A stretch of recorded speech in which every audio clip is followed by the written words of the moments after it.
Pittsburgh Steelers have a very important matchup coming up this Monday night, and the Pittsburgh Steelers could do a few things offensively and a few things defensively that would be able to get them the win. Welcome back to Mike Drop Sports, everybody. I'm Jason. Let's talk a little bit about this Giants game here on a Thursday as the Pittsburgh Steelers embark on a journey to become 6-2 before their bye week, where they're going to be able to get healthy, where they're going to be able to come out of that bye week with a little bit more of a refreshed environment for all of their players to be in. The roster is going to have a little bit more depth. It's just going to be a way better scenario. And if you can go in there 6-2, yeah, it's just going to be something special to really build on here for the back half of the season as they play tons of division games, face the Eagles, face the Commanders, and then face the Chiefs on Christmas Day. It's just going to be such a special run if the Pittsburgh Steelers can continue to build on what they did last Sunday night in prime time against the New York Jets. There's some things that I take away from that game, and I want to apply them here to this Monday night's game against the Giants, excuse me. Too many New York teams.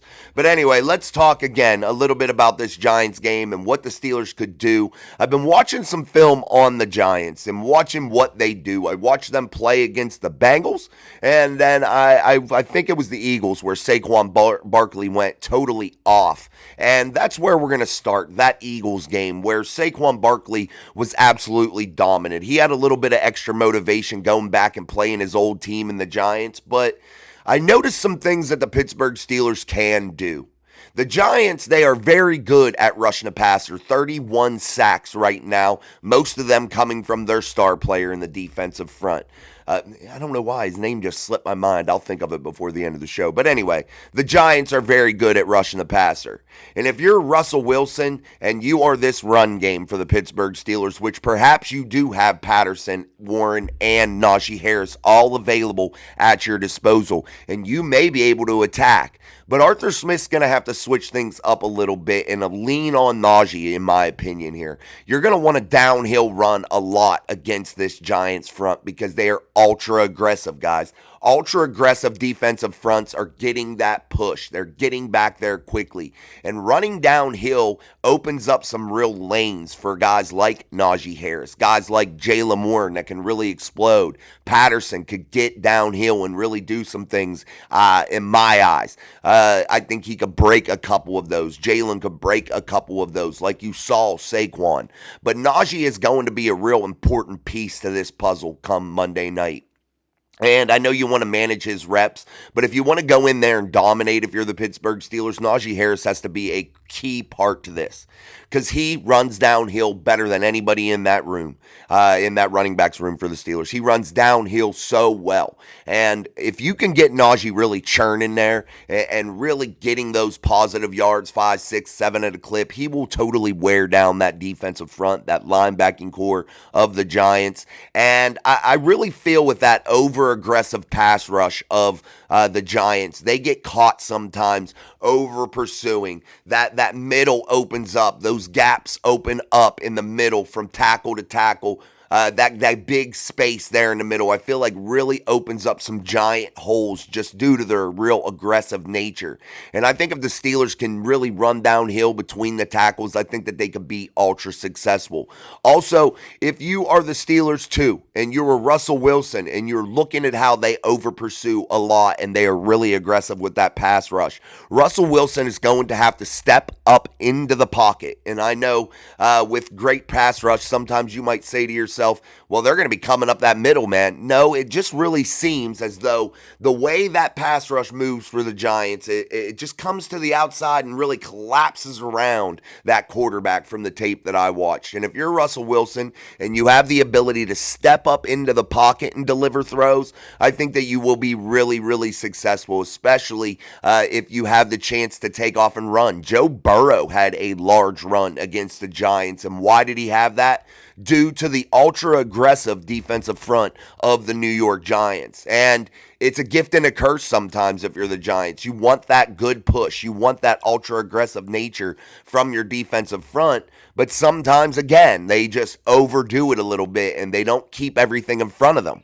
And that allows offenses to really exploit that push up into the pocket and that downhill run game. And a nice route combination that I think the Steelers could really use here this week in Monday Night Football is dragging guys like Calvin Austin from the outside down across the middle on a shallow drag. Pat Freiermuth starting out here, any of the tight ends perhaps, starting out to the left or right and dragging out across the middle of the field in a slow nature, just kind of easing out there as Russell Wilson steps up into the pocket and is able to dump it right down to his playmakers.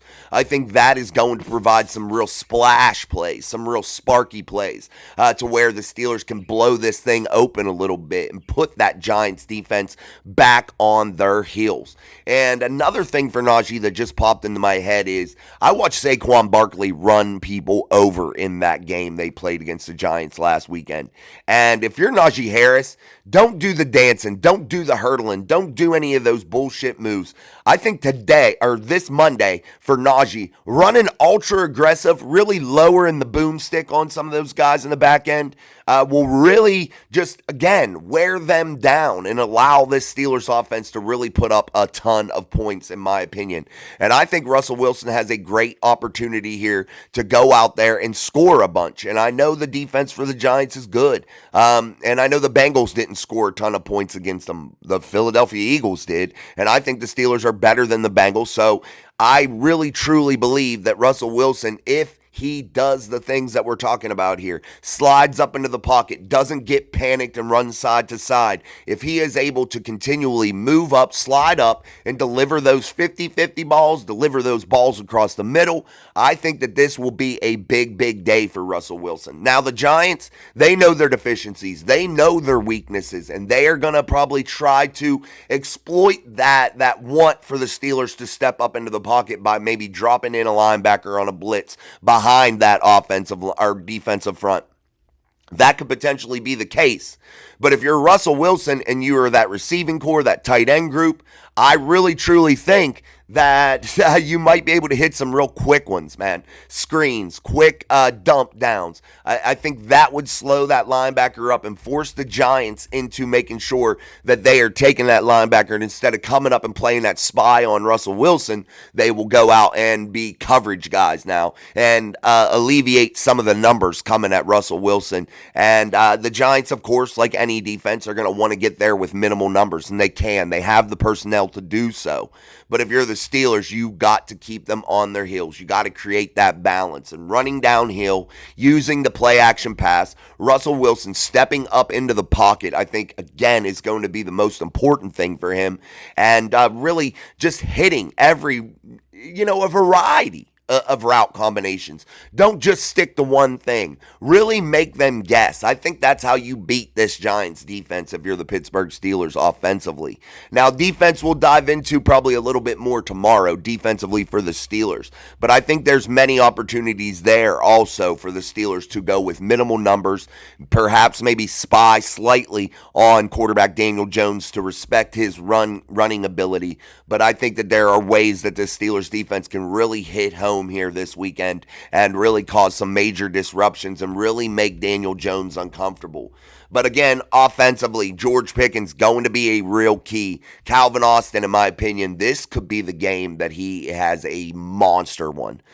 This is the game that I think his skill set works extremely, extremely well for the Steelers. I want you guys to really watch him. He is my player to watch, and I'm going to start doing that every Thursday or Friday this time. I'm going to write that down here as we're making content. Player to watch. I want to make sure that we start doing that. So offensively, the player to watch this week, guys, other than the ones that are the obvious, your big name players, but players to watch that you don't normally see put up monster numbers. This week, I think this week's player to watch is Calvin Austin III, because I think his skill set really fits what the Pittsburgh Steelers want to do against the Giants. Now, Do I know that for sure? No, I don't know what they're thinking. But from the outsider's point of view, from my study of the game, I really think that Calvin Austin could exploit this Giants defense and have a monster day. And it isn't Calvin Austin over the top. That's not what I'm talking about. I think Calvin Austin underneath, getting him out in space, allowing him to make plays with his legs, I think is going to be of utmost importance and could really spark this Steelers offense into having a big day. All right, guys, thank you for watching us here on a Thursday here on Mike Drop Sports. I'm your host, Jason, as always. Make sure you are liking, subscribing, and making sure you're sharing the show. That's so important, guys. If you are a loyal Mafia member, man, I need your help. Call to action here. I need you not only to like the videos, but I need you to share every single one of them. Share them as many times as you can to all your social media platforms. I'm calling to action everybody in the Mafia, everybody in the Mic Drop community, man. I need you more now than ever to share as much as you possibly can, and do that for the live shows also. Make sure you have your notification bell turned on. When you see the show pop up, I give a little bit of extra time before that show just pops up there. I want you to get on and make sure you are sharing to all of your social medias, and let's continue to really grow this community of great, fantastic football fans. It's not just Steeler fans, guys. It's fantastic football fans from all across the board, and we don't have to agree, and that's the beauty of this. We have great conversation each and every day here on the channel. So make sure you join in the fun if you're not subscribed already, and we will be back tonight with Steel City Live. Again, I will put in the notifications in the community tab when that will be tonight, because I'm going to probably take my son to a middle school playoff game here tonight. So depending on what time that gets done will dictate what we do. Perhaps, it gets done super late. I don't know, but I will let everybody know. So that's why your notification bell turned on is so very important. All right, guys, until tonight, I'm Jason. This is Mike Drop Sports. Peace, my friends.